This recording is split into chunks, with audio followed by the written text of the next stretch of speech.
ಜೊತೆ ವಧು ಲವ್, ವರನ ಮೇಲೆ ಅಟಾಕ್, ಕಲ್ಯಾಣ ಮಂಟಪಕ್ಕೆ ತಲುಪೋ ಮುನ್ನವೇ ಮುರಿದು ಬಿತ್ತು ಮದುವೆ. ಚಾಮರಾಜನಗರದ ಕೊಳ್ಳೇಗಾಲದಲ್ಲಿ ವಿಚಿತ್ರ ಲವ್ ಸ್ಟೋರಿ. ವಧುವಿನ ಮಾಜಿ ಪ್ರಿಯಕರ ಆತನ ಕಡೆಯವರಿಂದ ವರನ ಮೇಲೆ ದಾಳಿ ನಡೆದಂತ ಆರೋಪ ಇದೆ. ಸರ್ಕಾರಿ ಆಸ್ಪತ್ರೆಯಲ್ಲಿ ವರ ರವೀಶ್ ಚಿಕಿತ್ಸೆ ಪಡಿತಾ ಇದ್ದ. ವರನ ನೋಡೋದಕ್ಕೆ ಯುವತಿ ನಯನ ಆಸ್ಪತ್ರೆಗೆ ಓಡೋಡಿ ಬಂದಿದ್ದಾಳೆ. ಅಂದ್ಕೊಂಡಂತೆ ಆಗಿದ್ದಿದ್ರೆ ರವೀಶ್ ಮತ್ತು ನಯನ ನಿನ್ನೆ ಮದುವೆ ಮುಗಿದು ಹೋಗ್ಬೇಕಾಗಿತ್ತು. ಆದ್ರೆ ಮದುವೆ ಮಂಟಪಕ್ಕೆ ರವೀಶ್ ಬರ್ತಾ ಇದ್ದಾಗ ವಧು ಅಂದ್ರೆ ನಯನ ಮಾಜಿ ಪ್ರಿಯಕರನ ಕಡೆಯವರು ವರ ರವೀಶ್ ಮೇಲೆ ಅಟ್ಯಾಕ್ ಮಾಡಿದ್ದಾರೆ. ರವೀಶ್ ಆಸ್ಪತ್ರೆಯಲ್ಲಿ ಚಿಕಿತ್ಸೆ ಪಡಿತಾ ಇದ್ದ. ಮದುವೆ ಮುರಿದು ಬಿದ್ದಿತ್ತು.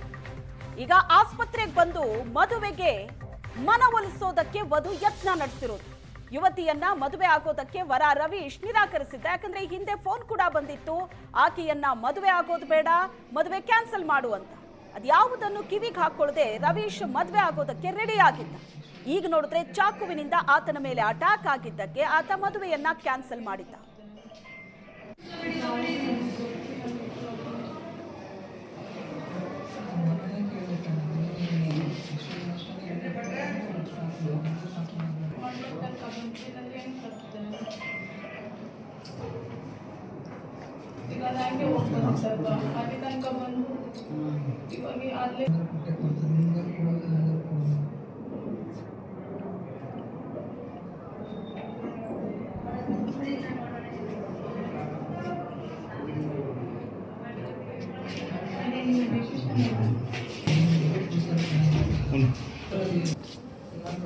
ಗಿರಿ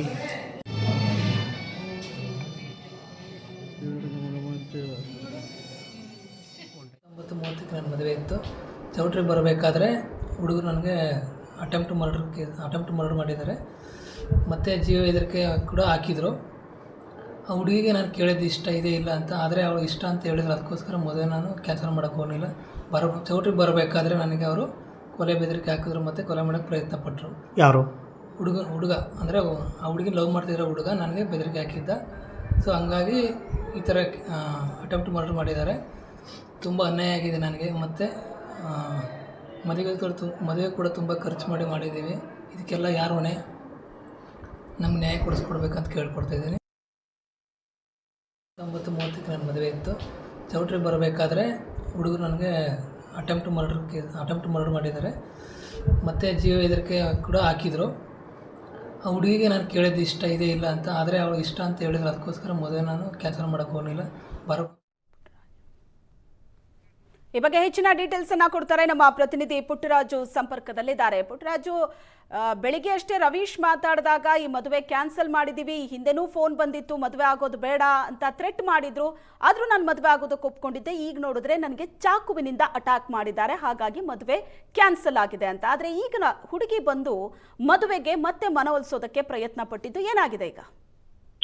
ಆಶ್ರತ ಏನು ನಿನ್ನೆ ಅಷ್ಟೇ ಕಲ್ಯಾಣ ಮಂಟಪಕ್ಕೆ ಬರ್ತಿದ್ದಂತ ಸಂದರ್ಭದಲ್ಲಿ ವರನ ಕಾರನ್ನ ಅಡ್ಡಗಟ್ಟಿ ಚಾಕುವಿನಿಂದ ಹಿಡಿದುವಂತಹ ಘಟನೆ ಚಾಮರಾಜನಗರ ಜಿಲ್ಲೆ ಕೊಳ್ಳೇಗಾಲದಲ್ಲಿ ಪಟ್ಟಣದಲ್ಲಿ ನಡೆದಿತ್ತು ಅಂತ ಹೇಳ್ಬೋದಾಗಿದೆ. ಏನು ಕೊಳ್ಳೇಗಾಲದ ಕುಣಗಳ್ಳಿ ಗ್ರಾಮದ ರವೀಶ್ ಹಾಗೂ ಹೊಸಹಣ್ಣಗಳ್ಳಿ ಗ್ರಾಮದ ನಯನ ಎಂಬುವರಿಗೆ ನಿನ್ನೆ ಮತ್ತು ಇವತ್ತು ವಿವಾಹ ನಿಶ್ಚಯವಾಗಿತ್ತು. ಅದರಂತೆ ನಿನ್ನೆ ರಾತ್ರಿ ಸುಮಾರು 7:30 ಸಮಯದಲ್ಲಿ ವರ ಕಲ್ಯಾಣ ಮಂಟಪಕ್ಕೆ ಬರುವಂತ ಸಂದರ್ಭದಲ್ಲಿ ಅವನ ಕಾರನ್ನ ಅಡ್ಡಗಟ್ಟಿ ದುಷ್ಕರ್ಮಿಗಳು ಅವ್ರ ಮೇಲೆ ಅಟ್ಯಾಕ್ ಅನ್ನ ಮಾಡ್ತಾರೆ. ಅಂದ್ರೆ ಇದೇ ಭಾಗಕ್ಕೆ ಚಾಕುವಿಂದ ಚುಚ್ಚುವಂತ ಪ್ರಯತ್ನ ಮಾಡ್ತಾರೆ. ಆ ಸಂದರ್ಭದಲ್ಲಿ ಆತ ಕೈಯನ್ನು ಅಡ್ಡ ಕೊಟ್ಟಿರೋದಾಗಿ ತೋಳಿಗೆ ಒಂದು ಗಾಯವಾಗುತ್ತೆ ಅಂತ ಹೇಳ್ಬೋದಾಗಿದೆ.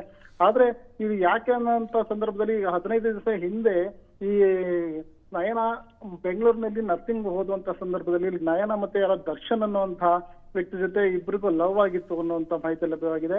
ಆನಂತರ ಆಕೆ ಬೆಂಗಳೂರಿಂದ ಬಿಟ್ಟು ವಾಪಸ್ ಕೊಳ್ಳೇಗಾಲಕ್ಕೆ ಬಂದಂತ ಸಂದರ್ಭದಲ್ಲಿ ಬ್ರೇಕಪ್ ಆಗಿತ್ತು. ಹಾಗಾಗಿ ಈಗ ಮತ್ತೆ ಮದುವೆ ಅಂತ ಸಂದರ್ಭದಲ್ಲಿ ಇಬ್ರು ಕೇಳಿದ್ದಾರೆ. ಅವಳು ನಯನ ಕೂಡ ರವೀಶ್ನಿಗೆ ಕೇಳಿದಾಳೆ, ಏನಂತ ಹೀಗೆ ಆಗಿತ್ತು, ಬ್ರೇಕಪ್ ಆಗಿದೆ ಹೀಗೆ ಅಂತ ಹೇಳಿದಾಳೆ. ಆತ ಕೂಡ ಪರವಾಗಿಲ್ಲ ಬಿಡು ಅನ್ನೋಂತ ಮಾತುಗಳನ್ನ ಆಡಿ ಮದುವೆಗೆ ಇಬ್ರು ಕೂಡ ಒಪ್ಕೊಂಡ ನಂತರ ಮದುವೆ ನಿಶ್ಚಯ ಆಗಿತ್ತು.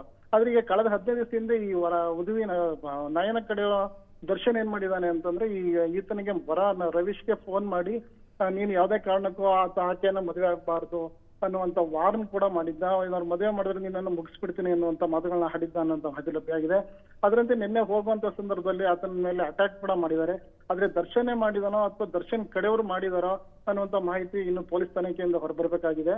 ಆದ್ರೆ ಈಗ ತಾನೇ ನಯನಪ್ಪ ಹಾಸ್ಪಿಟ್ಲಿಗೆ ಬಂದು ಏನು ರವೀಶ್ನನ್ನ ರಿಕ್ವೆಸ್ಟ್ ಮಾಡಿದಾಳೆ, ನಾನು ಹಿಂಗೆ ನನ್ನ ಕಡೆಯಿಂದ ಏನು ತಪ್ಪಾಗಿಲ್ಲ, ನಾನೆಲ್ಲ ಹೇಳಿದ್ದೆ, ಆದ್ರೆ ಈಗ ನೀನ್ ಹಿಂಗ್ ಮಾಡಿದ್ರೆ ನನ್ನ ಮದುವೆ ಬಿಟ್ರೆ ನನ್ ಬಾಳ ಹಾಳಾಗುತ್ತೆ, ಹಾಗಾಗಿ ನನ್ನನ್ನು ಮದುವೆ ಮಾಡ್ಕೊಳ್ಳೇಬೇಕು ಅನ್ನುವಂತ ಮಾತುಗಳನ್ನ ಕೂಡ ಹೇಳಿದ್ದಾರೆ. ಆದ್ರೆ ಸದ್ಯ ರವೀಶ್ ಈಗ ಆಸ್ಪತ್ರೆ ಚಿಕಿತ್ಸೆ ಪಡಿತಾ ಇರೋದ್ರಿಂದ ಈಗ ಸದ್ಯಕ್ಕೆ ಏನು ಬೇಡ, ನಾನು ಸದ್ಯದಲ್ಲಿ ಮದುವೆ ಆಗೋದಿಲ್ಲ ಅನ್ನುವಂತ ಮಾತುಗಳನ್ನ ಆಡ್ತಾ ಇದ್ದಾರೆ ಅಂತ ತಿಳ್ಕೊಂಡಿದೆ.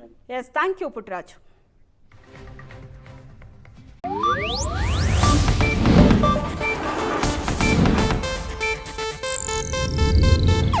ಇದು ಏಷ್ಯಾನೆಟ್ ನ್ಯೂಸ್ ನೆಟ್ವರ್ಕ್ ಪ್ರಸ್ತುತಿ.